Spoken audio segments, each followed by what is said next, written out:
Okay lang ba mag tito joke and dark joke sa inyo? Pwede. Okay. Sige. Pakipatay yung ilaw. O kunwari patay na yung ilaw. Ay! Brown out! Ha? Sino nang hipo sa akin? Paki-on yung ilaw.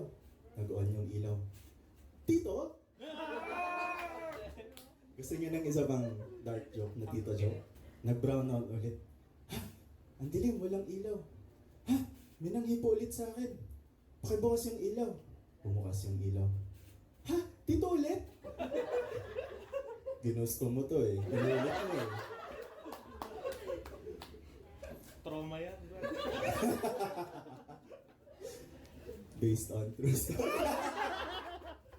Gusto niyo ng isa pang tito joke na dark joke? Go! Tama na, ayoko na. Bro, hindi tama yan.